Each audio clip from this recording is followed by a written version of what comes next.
திருக்குறளுடைய சிறப்பு என்னன்னா, எந்த ஒரு புத்தக நூல் எழுதும் போதும் யாரையாவது வாழ்த்தி தொடங்கணும். முதல் அதிகாரம் பேர் என்ன? கடவுள் வாழ்த்து. கடவுள் அவர் வாழ்த்தி தொடங்குறார். சரி, வாழ்த்திட்டோம். அடுத்து அந்த அந்த புத்தகத்துல ஏதோடைய சிறப்பு சொல்லப்போம். ஏதோ ஒரு சிறப்பு சொல்லணும்ல.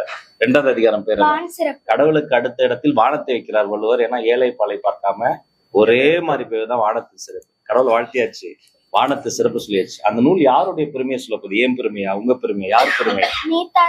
நமக்கு முன்னாடி நீத்தா இருப்பாருங்க, அவர்களுடைய பெருமையை சொல்லுங்க. 3 முடிஞ்சிருச்சு. கடவுள் வாழ்த்தியாச்சு, வானத்து சிறப்பு சொல்லியாச்சு, பெருமைன்னு சொல்லியாச்சு. The purpose of the book, இந்த நூல் எதை வலியுறுத்துது? மொத்த புக்குமே அறம்ங்க. அது அறம், அவ்வளவுதாங்க தெரிகிறது. இந்த அறத்திலையும் அறம்பொருள் பலன்னு சொல்லுவோம். முதல்ல சொல்ற அறம் என்ன தெரியுமா? அறம் எங்க இருந்து தெரியுமா தொடங்குது? வீட்டுல இருந்து தொடங்குது. இல்லறம், வீட்டை இல்லறம் சொல்லுவோம்ல. இப்போ பொதுவாவே இந்த மாதிரி வாலிபர்களா இருக்காங்க பாருங்க, சின்ன பசங்களா, அவங்களுக்கு எப்படா கல்யாணம் ஆகணும்னு ஒரு ஆசை இருக்கும். ஆனா அவங்களுக்கு ஏன் கல்யாணம் ஆச்சு, நம்ம அவசரம் பண்ணிட்டோம் எண்ணம் இருக்கும். அப்ப அந்த இரு வாழ்க்கையிலயும் ஃபர்ஸ்ட் அவர் என்ன சொல்றாருன்னா 6 உதவிகள் சொல்றாரு. இந்த 6 உதவிகள் பண்ணுவதற்கு ஒரு ஆண் ரெடி ஆயிட்டாருன்னா அவர் திருமணத்துக்கு ரெடி ஆவார். அந்த அதிகாரம் பேர் என்ன? இல்வாழ்க்கை. இந்த இல்வாழ்க்கையில அந்த 6 உதவிகள் அவர் செய்யறதுக்கு முதல் 6 குறள் சொல்லி அதுக்கு தயாரானத கூட. அடுத்து வர்றார் பெண்கள்.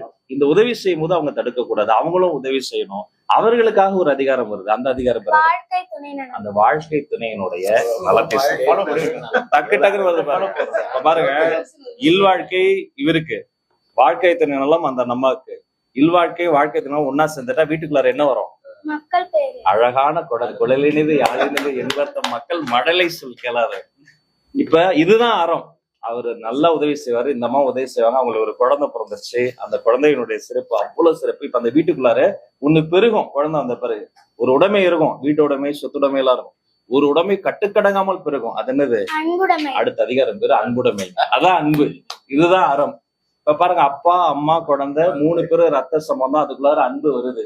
என்ன பண்றாரு வள்ளுவர்? அந்த ரத்த சம்பந்தம் இல்லாம ஒருத்தருக்கு அடுத்து தர்றோன்றாரு. அடுத்த அதிகாரம் பேர் என்ன? வீட்டுக்கு யாரோ ஒருத்தரை வாங்க சாப்பிடுங்க, வந்தவங்களுக்கு சாக்லேட் கொடுங்க, தண்ணி கொடுங்க, அப்புறம் தான் நாம சாப்பிட்டோமோ இல்லையாமன்னு பார்ப்போம். இப்ப வீட்டுக்கு வந்தவங்களுக்கு அன்பா காட்டினா அந்த விருந்தோம்பல். வீட்டுல இருந்து ஒருத்தர் வெளில போவார்ல, குழந்தை வளர்ந்துருச்சு, அப்ப அந்த குழந்தை வெளில போகுது, என்னத்த சொல்லணும்? நல்ல இனிய சொற்களை பேசணும், பாசிட்டிவா பேசணும். சில பேர் கத்திக்கிட்டே இருப்பாங்க தெரியுமா? ஏன் கத்துறாங்கன்னு அவங்களுக்கும் தெரியாது, கேட்கறவங்களும் தெரியாது. இது மாதிரி ஒவ்வொரு விஷயத்தையும் பார்த்து பார்த்து முற்றோதல் பண்ண 1330 குரல். இந்த குரல் இந்த குழந்தை இது குரல் குழந்தை. எல்லாம் கைத்தடுங்க. அவங்க கூட நான் ஒரு போட்டோ எடுத்துக்கவா? அவங்க 2 பேர் கூடயும் வாங்க.